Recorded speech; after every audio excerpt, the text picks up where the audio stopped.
कहानी शुरू होती है जहां पर हम एनएसजी कमांडोज को देख पाते हैं। एनएसजी मतलब कि नेशनल सिक्योरिटी गार्ड, और यहाँ पर अपना काम यानी कि एक मिशन को खत्म करने के बाद में दो कमांडर्स उतरते हैं, अमृत और वीरेश। और जैसे ये लोग वापस आते हैं तो इनके जब्त हुए मोबाइल इन्हें वापस मिलते हैं कि ये लोग अब अपने घर पर बातचीत कर सकते हैं। कि तभी वीरेश बताता है कि तुलिका के ढेर सारे मैसेजेस आए हुए हैं, जरा बात तो कर, क्या बात होगी। और जैसे ही अमृत अपना फोन चेक करता है तो उसे मालूम चलता है कि तुलिका की अगले दिन एंगेजमेंट होने वाली है और वो ऐसा होने देना नहीं चाहता था, इसलिए वो भी उससे मिलने के लिए कानपुर निकल जाता है। अब यहाँ पर उसकी अच्छी खासी सगाई चल रही होती है। एंगेजमेंट में बहुत सारे लोग आए हुए होते हैं और उसके पिताजी बलदेव सिंह राठौड़ जो कि इस शहर के नामी गिरामी अफसर होते हैं। तो जैसे अमृत उसे भाग चलने की बात करता है तो तुलिका कहती है कि नहीं, इस वक्त मैं भागूंगी तो पापा के नाम की बदनामी भी होगी और बहुत सारी गलतियां भी होगी, और हम साथ में जीना चाहते हैं, मरना नहीं चाहते, क्योंकि पापा को बिल्कुल भी गवारा नहीं होगा। इस चक्कर में हम अगले दिन भागेंगे। अब नेक्स्ट डे होता क्या है कि यहाँ पर ये लोग लखनऊ से बाहर जाने वाले होते हैं, तो इनकी पूरी फैमिली ट्रेन में बैठ जाती है, जहाँ पर खुद बलदेव सिंह राठौड़, उनका बॉडीगार्ड, उनकी वाइफ, उनकी दो बेटियां यानी कि तुलिका और छोटी बेटी और उनकी मम्मी, ये सभी जा रहे होते हैं। मीनवाइल रात को हम इस कहानी के मेन विलन यानी कि राघव जुयाल को देख पाते हैं, जो कि डीआईडी में कॉकरॉक्स के नाम से बड़े फेमस थे। And personally I would say कि यार ये बंदा डांस बड़ा तगड़ा करता है। खैर मैं इसे 2007-8 के टाइमिंग पर देखता था, तब ये अच्छा डांस करता था। बाद में तो शायद इसने एंकरिंग वगैरह भी करनी शुरू कर दी। तो बेसिकली वो अकेला नहीं होता, उसका पूरा खानदान चोर डकैती के काम में लगा हुआ होता है। ये सभी उसी ट्रेन में चढ़ जाते हैं डकैती के लिए। अब इस ट्रेन में यहाँ पर अमृत और तुलिका को देख पाते हैं, जहाँ पर वो शिटपॉट के ऊपर बैठ करके उसे शादी के लिए प्रपोज करता है। तुलिका भी इसके लिए हाँ बोल देती है,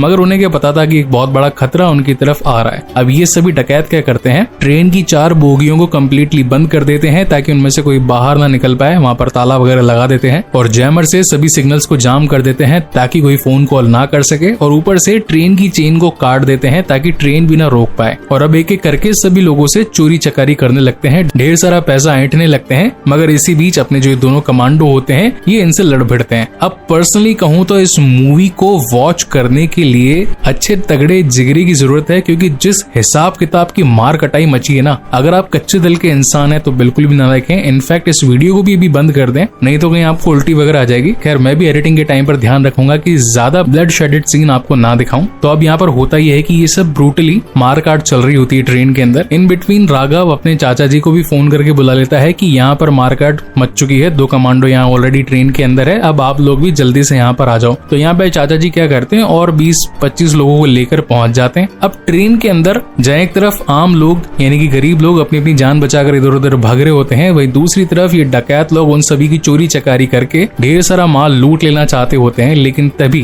कहानी के विलन यानी कि फन्नी को ये मालूम चलता है कि बलदेव सिंह राठौड़ भी इसी ट्रेन में उपलब्ध है, तो क्यों ना मोटा हाथ मारा जाए, उसको उठाकर ले जाएंगे, फिरौती की बड़ी रकम मांगेंगे तो लाइफ टाइम का सुपड़ा साफ हो जाएगा, तो इसलिए सीधा उसे पकड़ा जाए। अब इस चक्कर में यहाँ पर ट्रेन में धमाकेदार मार कुटाई होती है। मगर इसी बीच अपने जो दोनों मेन लीड कैरेक्टर हैं यानी कि अमृत और वीरेश, ये उनका दमदार सामना करते रहते हैं। अब खैर फाइट तो ज्यादा लंबी चलती ही जाती है। सो गुस्से में आया फन्नी सीधा चाकू डाल देता है तुलिका के पेट में, और ये सारा सीन दूर से खड़ा होकर अमृत देख रहा होता है। और अब तो उसका दिमाग खराब हो जाता है। इनफैक्ट उससे पहले अपनी पुरानी यादें भी आती है कि कैसे उसने तुलिका के साथ अपनी लाइफ को जीने का वादा किया था, मगर अपनी आंखों के सामने सोते कांड को वो देख नहीं पाता और एकदम से फुल एनर्जी मोड के अंदर आ जाता है। और देन एक एक करके सभी को कुत्ते की मौत मारना स्टार्ट करता है। कभी फायर एक्सटेंशन लेकर के लोगों का सर फोड़ देता है, तो कभी चाकू लेकर के जबड़ा फाड़ देता है, तो कभी मुक्कों ही मुक्कों से दांत तोड़ देता है, तो कभी सर को दीवार में दे मारकर हड्डियां फोड़ देता है। और ये जो एक तरीके से चोर जो डकैत होते हैं, ये सारा का सारा पूरा परिवार ही होता है। किसी का भाई मर जाता है, किसी का चाचा मर जाता है, किसी का दादा मर जाता है, किसी का लौंडा मर जाता है। तो ये सब बैठ के उसकी मौत को रो रहे होते हैं और सब सोचते हैं कि यार अब यहाँ से उतर जाना ही बेहतर होगा। लेकिन फन्नी जो कि अपने चाचा बैनी को बोलता है कि अब तो मामला गर्म हो गया, अब तो जब तक बलदेव सिंह को पकड़ेंगे नहीं और या फिर उन दोनों कमांडोज को ठोकेंगे नहीं, तब तक यहाँ से जाएंगे नहीं। And then again brutal fight sequence यहाँ पर अगेन आ जाते हैं। तो करीब आधे घंटे यहाँ पर इनके बीच में मार कुटाई चलती है धमाकेदार। अच्छा, अब एक सीन जो मुझे पर्सनली यहाँ पर पसंद आया वो ये था कि बंदे के बहुत सारे चाकू छुरे लग चुके होते हैं, काफी सारे कट्स वगैरह आ चुके होते हैं। तो ये बीइंग एन आर्नोल्ड बन करके अगर ये अपने कपड़े खोल करके जो दुश्मन होते हैं उनको सबक सिखाने के लिए हर एक की लाश को ट्रेन के छोटे वाले कंपार्टमेंट्स के ऊपर बांध देता है। और ये दुश्मन जो भी अपने भाइयों चाचाओं को देखते तो उनकी हालत खराब हो जाती है और फिर तो ये गुस्साए हुए सारे लोग अगेन उस पर टूट पड़ते हैं। अब यहाँ पर होता यह है कि इनका भी एक दमदार कंपेटिटर होता है जो कि लड़ने भिड़ने में ज्यादा ताकतवर होता है। तो एट द एंड वो भिड़ जाता है अमृत से। अब दोनों के बीच में बहुत ही जोरदार फाइट होती है, धे लाते, धे मुक्के, धे घूसे और चांटो वाटो के बाद में फाइनली अब तो बाकी के लोग भी उसकी मदद करने के लिए आ चुके होते हैं, तो इस वजह से वो मुस्टंडा मारा जाता है। इन बिटवीन पुलिस को भी खबर लग चुकी होती है कि ट्रेन में कुछ तो गड़बड़ हो रही है और हमेशा की तरह लेट पहुंचने का इनका सिलसिला जारी रहता है और इस बार भी लेट पहुंच ही जाते हैं आखिरकार, मतलब कमाल की बात है। तो यहाँ पर वो कुछ गुंडों को टपकाते हैं,